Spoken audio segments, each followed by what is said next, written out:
नमस्कार विद्यार्थियों। आज हम भौतिक प्रदेश वाले जो पार्ट पढ़ रहे हैं उसी को आगे बढ़ाते हुए प्रायद्वीपीय पठारी प्रदेश का अध्ययन करेंगे। इससे पहले आपने हिमालय पर्वत और उत्तरी भारत के मैदानी भाग साथ में मरुस्थल को कवर करते हुए पढ़ा है। अब हम इस वीडियो के अंदर प्रायद्वीपीय पठारी प्रदेश के बारे में सामान्य जानकारियाँ और विशेष तौर से वहाँ पर कौन कौन से मुख्य पठार हैं, कौन कौन से मुख्य पर्वत श्रेणियाँ हैं, उनके बारे में अध्ययन करेंगे। तो चलिए स्टार्ट करते हैं आज का ये वीडियो बिना टाइम वेस्ट किए। देखिए, जैसा कि आपको पता ही है, भारत के जो दक्षिणी भाग में ये आपको दिखाई दे रहा है, लगभग 1700 किलोमीटर इसकी लंबाई है और 1400 किलोमीटर इसकी चौड़ाई है। 1700 1400। इसके साथ में इस जो दक्षिणी भारत का ये प्रायद्वीपीय भाग है, इसके बारे में बेसिक बातें जानते हुए आपको पढ़ाएंगे। यह भारत के दक्षिणी प्रायद्वीपीय भाग में स्थित प्रदेश है, यानी कि दक्षिणी भाग में स्थित है, और यह भारत का सबसे बड़ा भू आकृतिक प्रदेश है जो लगभग 16 लाख वर्ग किलोमीटर में विस्तृत है। देखो, आपने पढ़ा था लगभग 7 लाख वर्ग किलोमीटर में कौन फैला है? उत्तरी भारत का मैदान, और 5 लाख के लगभग फैला हुआ है आपका हिमालय पर्वत वाला। तो ये सबसे बड़ा है, यानी कि 16 लाख वर्ग किलोमीटर में ये फैला हुआ है। इसका मतलब ये क्या है? सबसे बड़ा भौतिक प्रदेश है। तो एक क्वेश्चन यहाँ से आपको ध्यान में रखना है कि भारत का सबसे बड़ा भौतिक प्रदेश या भू आकृतिक प्रदेश कौन सा है? तो वो है प्रायद्वीपीय पठारी प्रदेश। साथ में ये सबसे बड़ा भी है, लेकिन साथ में ये सबसे पुराना भूभाग भी है, जो गोंडवाना लैंड का हिस्सा है। और यह सील्ड यानी कि पुराने जो कटे फटे पठार हैं, जिनमें धात्विक खनिज भी पाए जाते हैं, उनसे मिलकर बना हुआ एक भूभाग है।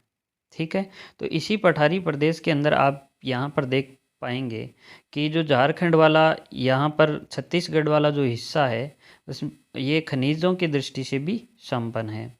तो भारत का सबसे खनिज संपन्न प्रदेश भी कौन सा है? प्रायद्वीपीय पठार है। तो ये बेसिक बातें आपको ध्यान में रखनी है।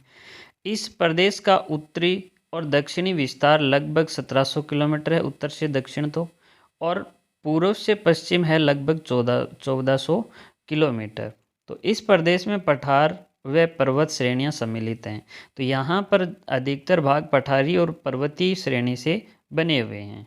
ठीक है, तो चलिए स्टार्ट करते हैं। अब पहले प्रमुख पठारों का अध्ययन करेंगे। 8-9 पठार आपको बताएंगे।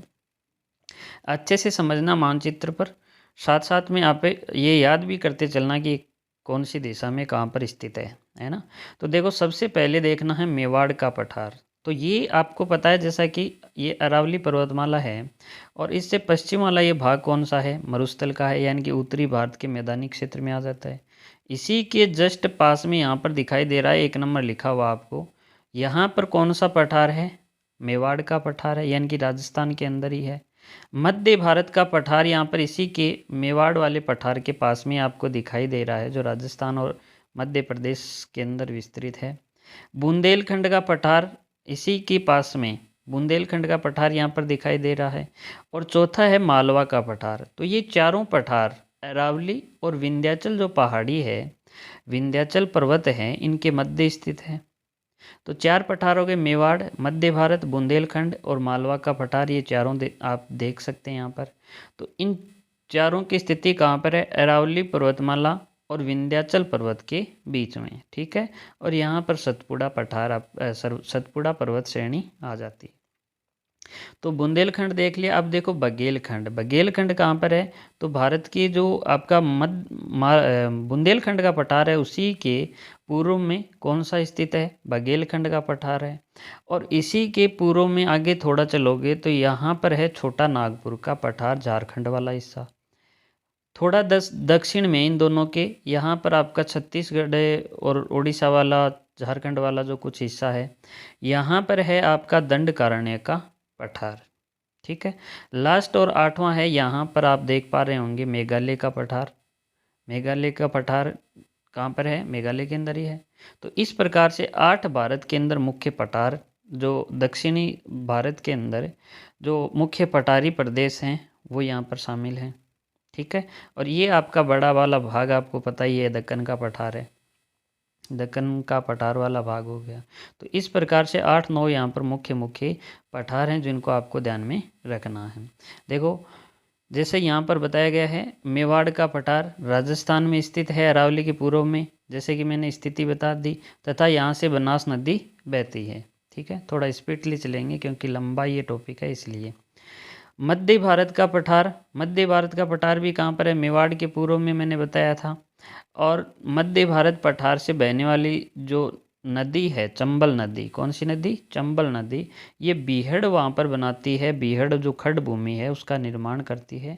और इस पठार का ढाल है वो दक्षिण पश्चिम से उत्तर पूर्व की तरफ है। ठीक है, तीसरा यहाँ पर है बुंदेलखंड का पठार। तो मध्य भारत पठार के दक्षिण पश्चिम में, मध्य भारत वाला जो पठार है उसी के दक्षिण में यूपी और नॉर्थ एमपी में स्थित है। और अर्ध शुष्क जो परिस्थितियां यहाँ पर पाई जाती हैं, साथ में यहाँ पर जो नदियाँ बहती हैं वो नदियाँ घाटियों और जलप्रपातों का भी निर्माण करती हैं। ठीक है, तो बेसिक बातें ध्यान में रखनी है। सबसे इम्पोर्टेंट यही होता है कि इनको ध्यान में रखना है कहाँ पर स्थित है। मालवा का पठार, देखो मालवा का पठार अरावली और विंध्याचल दोनों श्रेणियों के बीच में। ठीक है, आगे देखो, यह पठार अरावली और विंध्याचल पर्वत श्रेणी और मेवाड़ पठार के मध्य भारत पठार तथा बुंदेलखंड पठार, इन सब के बीच में कौन सा स्थित है, आपका यहाँ पर देखो ये मालवा का पठार स्थित है।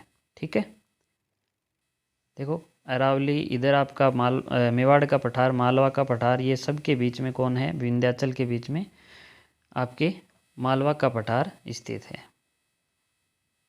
अगला देखो बघेलखंड का पठार। तो बघेलखंड का पठार कैमूर श्रेणी एमपी के अंदर तथा छत्तीसगढ़ में स्थित है बघेलखंड का। और यहाँ से सोन और महानदी, दो नदियाँ भी बहती हैं। सोन और महानदी का अपवाद तंत्र अलग करता है इसको। दंडकारण्य पठार, दंडकारण्य पठार कहाँ पर है, छत्तीसगढ़ और उड़ीसा में स्थित है। और इसका जो पठार के भाग को छत्तीसगढ़ में किस नाम से जानते हैं, बस्तर। बस्तर एक छत्तीसगढ़ का जिला भी है ना। तो छत्तीसगढ़ वाले भाग में इसको किस नाम से जानते हैं, बस्तर के नाम से जानते हैं। और इस पठार पर इंद्रावती नदी है वो भी बहती है। साथ में ये भारत का सर्वाधिक बॉक्साइट भंडार वाला क्षेत्र भी है, कौन सा, दंडकारण्य पठार। तो सर्वाधिक बॉक्साइट मुख्यतः उड़ीसा के 3 जिले हैं, कोरापुट, कालाहांडी और बोलानगिरी। ठीक है, तो इन्हीं के अंदर यहाँ पर पाया जाता है। कौन सी नदी है यहाँ पर, इंद्रावती, या जो गोदावरी की सहायक नदी है। ठीक है, तो इस पठार पर लोहा अयस्क के भंडार पाए जाते हैं। और यहाँ अयस्क की विख्यात खान दल्ली राजहरा या दल्ली राजहरा जो दुर्ग जिले के अंदर स्थित है वो भी यहीं पर पाई जाती है। ठीक है, तो इस प्रकार से थोड़ा ये भी ध्यान में रख लेना। अगर थोड़ा आपको स्पीडली लग रहा है तो एक बार दोबारा इस वीडियो को देख लेना, क्योंकि थोड़ा लंबा आज वीडियो बनेगा इसलिए मैं थोड़ा स्पीडली चल रहा हूँ। आगे देखो छोटा नागपुर का पठार। छोटा नागपुर का पठार मुख्यतः तो ये झारखंड के अंदर है और सबसे खनिज संपन्न छोटा नागपुर का पठार उच्च गुणवत्ता वाले लोहे अयस्क और कोयले के लिए प्रसिद्ध है। यानी कि छोटा नागपुर पठार लोहे अयस्क और कोयले के लिए प्रसिद्ध है। और सबसे ज़्यादा खनिज भी कहाँ पर पाए जाते हैं, छोटा नागपुर पठार के अंदर पाए जाते हैं। ठीक है, दामोदर और जो स्वर्ण रेखा नदियाँ यहाँ से बहती हैं। तो देखो दामोदर नदी द्वारा 2 भागों में विभाजित उत्तरी भाग को हजारीबाग और दक्षिणी भाग को रांची का पठार कहते हैं। बीचों बीच देखो दामोदर नदी बह रही है और इस उत्तरी भाग को तो हजारीबाग और दक्षिणी भाग को आप रांची के नाम से जानते हैं। दामोदर नदी घाटी के भारत की रूहर घाटी के नाम से भी जानते हैं। इस दामोदर नदी घाटी के क्यों, क्योंकि देखो यहाँ पर कोयला पाया जाता है तो इसमें कोयला मिलेगा, इसलिए रूहर क्षेत्र भी किसके लिए प्रसिद्ध है, कोयले के लिए। तो इसलिए इस नदी घाटी को रूहर कोयला, भारत की रूहर को घाटी के नाम से भी जाना जाता है, जहाँ पर बिटुमिनस कोयला यानी कि कोयले का जो बिटुमिनस प्रकार है उसके सर्वाधिक भंडार पाए जाते हैं। और रांची का पठार है, वहाँ पर ये स्वर्ण रेखा नदी भी बहती है। ठीक है। रांची के पठार में कौन सी नदी बहती है? स्वर्णरेखा नदी बहती है। थोड़ा इंपॉर्टेंट छोटा नागपुर का पठार, इसलिए इसको याद कर लेना। मेघालय का पठार, तो मेघालय का पठार है, इसे शिलांग का पठार के नाम से भी जानते हैं और यह छोटा नागपुर पठार का ही भाग माना जाता है बेसिकली। यह मालदा भ्रंश द्वारा छोटा नागपुर पठार से अलग होता है। तो ये इंपॉर्टेंट करके थोड़ा ध्यान में रखना कि मेघालय का पठार और छोटा नागपुर पठार वो किससे अलग होते हैं।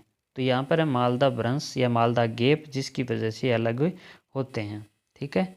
तो इस पठार पर गारो खासी जयंतिया पहाड़ियाँ भी हैं जो कि अधिक वर्षा के लिए प्रसिद्ध हैं। खासी पहाड़ियों पर स्थित एक स्थान है मोहसिन राव चेरापूंजी, ये नोट कर लीजिएगा, जो विश्व के अंदर सर्वाधिक वर्षा वाला स्थान है। ठीक है। तो कौन सी पहाड़ियों पर स्थित है? खासी पहाड़ियों के ऊपर स्थित है। कौन सा स्थान? मोहसिन राव चेरापूंजी, विश्व में सर्वाधिक वर्षा जहाँ पर होती है। ठीक है। अब देखो दक्कन का पठार, थोड़ा ये भी इम्पोर्टेंट है।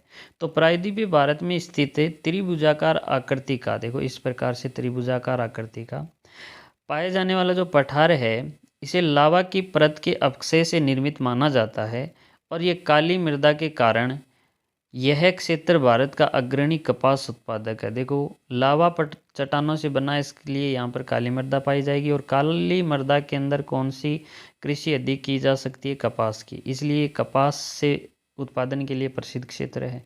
और इस पठार का ढलान है वो पश्चिम से पूर्व की तरफ है, यानी इस तरफ से इधर की दिशा में, यानी कि पश्चिम से लेकर पूर्व की तरफ इसका ढलान है, जो कि आपको पहले से पता है। इस पठार पर कुछ नदियां बहती हैं, जैसे गोदावरी, कृष्णा, कावेरी नदियां हैं, महत्वपूर्ण नदियां दक्षिण भारत की, वो बहती हैं और इसी दिशा में बहती हैं पूर्व की तरफ। ठीक है। तो इस पठार के कुछ प्रादेशिक विभाजन आप कर सकते हैं, जैसा कि इस पठार के प्रादेशिक विभाजन निम्नलिखित हैं। महाराष्ट्र का पठार, महाराष्ट्र का पठार है। दूसरा है आंध्र का पठार। देखो एक मिनट, पहला यहाँ पर महाराष्ट्र का पठार, दूसरा आंध्र का पठार और तीसरा है कर्नाटक का पठार। ठीक है। तो तीनों आपको ध्यान से देखने हैं। महाराष्ट्र का पठार दक्कन के पठार के उत्तर पश्चिमी भाग में स्थित है। महाराष्ट्र के पठार में लावा परत की अधिकता के कारण कपास उत्पादन, वही बात है, तथा कृष्णा और गोदावरी नदियाँ यहाँ से बहती हैं, ये ध्यान में रख लेना। आंध्र का पठार आंध्र प्रदेश और तेलंगाना के अंदर ये स्थित विस्तृत है और कृष्णा नदी द्वारा दो भागों में ये बंट जाता है, एक तो तेलंगाना और दूसरा रायलसीमा के नाम से जाना जाता है। ठीक है। और तटवर्ती भागों में इसे तेलंगाना वाले भाग को सीमांध्र के नाम से जानते हैं और इस पठार में एक पेनरू नदी भी बहती है। ठीक है। कर्नाटक का पठार, तो 600 मीटर की समोच्च रेखा द्वारा दो भागों में विभाजित कर्नाटक का पठार उत्तरी भाग को बेंगलोर का पठार और दक्षिणी भाग को मैसूर का पठार के नाम से देखो जानते हैं। 600 मीटर जो समोच्च रेखा यानी समान ऊंचाई वाली रेखा है ना, जैसे समवर्षा रेखा होती है उसी तरीके से समोच्च रेखा, तो दो भागों में बांटती है कर्नाटक के पठार को, एक बेंगलोर का दूसरा मैसूर का। ठीक है। तो यहाँ से एक तो तुंगभद्रा नदी बहती है, दूसरी है कावेरी नदी यहाँ से बहती है। ठीक है। तो इस प्रकार से ये पठार ध्यान में रखने हैं। कुछ हैं देखो यहाँ पर पर्वत श्रेणियाँ, जैसा कि मैंने पहले ही बताया कुछ के बारे में, तो जैसे यहाँ पर अरावली पर्वत श्रृंखला सबसे पहले दिखाई दे रही है आपको, फिर है उसके बाद में विंध्याचल पर्वत, सतपुड़ा पर्वत है यहाँ पर, और ये इधर की साइड ये आपको दिखाई दे रहा है पश्चिमी तट की तरफ है, ये पश्चिमी घाट कहलाता है और इधर है पूर्वी घाट। और इन दोनों के बीच में यहाँ पर दक्षिण में कौन सी पहाड़ियाँ हैं? नीलगिरी की पहाड़ियाँ स्थित हैं। तो इस प्रकार से आपको 5-6 जो पहाड़ियाँ देखो फिर से, अरावली पर्वतमाला, विंध्याचल पर्वतमाला, सतपुड़ा, और इधर पश्चिम की तरफ पश्चिमी घाट और पूर्व की तरफ पूर्वी घाट, बीच में यहाँ पर देखो नीलगिरी की पहाड़ियाँ। ठीक है। तो इनको पढ़ना है आपको। सबसे पहले पढ़ेंगे अरावली पर्वतमाला। तो अरावली पर्वतमाला वैसे बहुत विस्तृत इसके बारे में अध्ययन कर सकते हैं, लेकिन फिर भी कुछ बातें आपको बता देता हूँ। गुजरात में यहाँ पर पालनपुर से लेकर ये रायलसीमा दिल्ली तक विस्तृत है। लगभग 692 किलोमीटर इसकी लंबाई है, जिसमें से राजस्थान के अंदर इसकी सबसे अधिक लंबाई है 550 मीटर, 550 किलोमीटर और इसकी औसत ऊंचाई एवरेज ऊंचाई मानी जाती है 930 मीटर। इसकी जो सर्वोच्च चोटी है उसका नाम है गुरु शिखर और इसकी ऊंचाई है 1722 किलोमीटर। ये भी आपको ध्यान में रखनी है, ठीक है। इस पर्वत क्षेत्र में बहुत से खनिज भी पाए जाते हैं, जैसे लोहा इसक है, चांदी है आदि। इस प्रकार के जो खनिज हैं, सीसा जस्ता है, वो इसी अरावली पर्वत श्रेणी के अंदर पाए जाते हैं। आगे देखो विंध्याचल पर्वत श्रेणी। तो विंध्याचल पर्वत श्रेणी है दक्षिण पश्चिम से उत्तर पूर्व की और भारत के मध्य भाग में, यानी कि दक्षिण पूर्व से लेकर उत्तर पूर्व की तरफ इसके भाग है और गुजरात और मध्य प्रदेश में ये स्थित है। यह पर्वत श्रेणी चुन्ना पत्थर से निर्मित है। गुजरात, एमपी और बिहार में विंध्याचल, बारनौर, कैमूर और पारसनाथ की पहाड़ियों के रूप में लगभग 1050 किमी की दूरी में ये फैला हुआ है, ठीक है। तो ये भी आपको ध्यान में रखना है। देखो यहाँ पर विंध्याचल, बारनेर और कैमूर पारसनाथ की पहाड़ियों के रूप में जो विंध्याचल पर्वत है वो बंटा हुआ है, ठीक है। और औसत ऊंचाई है इसकी लगभग 900 मीटर। इसके बाद में देखो विंध्याचल पर्वत श्रेणी से नर्मदा भ्रंश घाटी की उत्तरी सीमा का निर्धारण होता है और ये महान जल विभाजक एक भाग है। जल विभाजक आप समझते हैं कि जैसे दो नदियां अलग अलग, यहाँ पर नदी तंत्र है, बीच में पहाड़ियाँ आ गई तो यहाँ दूसरा नदी तंत्र हो जाएगा। तो ये दोनों का विभाजन कौन कर रहा है? तो ये जो विभाजन कर रहा है वही क्या कहलाता है? जल विभाजक कहलाता है, ठीक है। सतपुड़ा पर्वत श्रेणी, तो यह एक खंड पर्वत है और बालू पत्थर से निर्मित है। साथ में ये गुजरात, मध्य प्रदेश में राजपीपला, गाविलगढ़ और महादेव तथा मैकाल पहाड़ियों के रूप में विस्तृत है। देखो यहाँ पर गुजरात से लेकर और एमपी तक फैला हुआ है, जो राजपीपला गुजरात में है और महादेव और मैकाल की पहाड़ियों के रूप में ये फैला हुआ है। इसकी औसत ऊंचाई है लगभग 762 किलोमीटर और इसे महान जल विभाजक का भाग माना जाता है। नर्मदा भ्रंश घाटी की दक्षिणी सीमा तथा तापी भ्रंश घाटी, देखो नर्मदा और तापी दोनों इसके बीच में बहती हैं। जैसे यहाँ पर सतपुड़ा है और यहाँ पर विंध्याचल है, तो यहाँ पर नर्मदा बहती है, यहाँ पर तापी बहती है, ठीक है। तो महानदियों के दक्षिण में स्थित बैतूल के पठार से तापी नदी का उद्गम होता है। इसी के दक्षिण में स्थित एक बैतूल का पठार है जहाँ से किसका उद्गम होता है? तापी नदी का। और मैकाल की पहाड़ियों से सर्वोच्च चोटी अमरकंटक से नर्मदा नदी तथा सोन नदी का उद्गम होता है। तो ये भी ध्यान में रख लेना।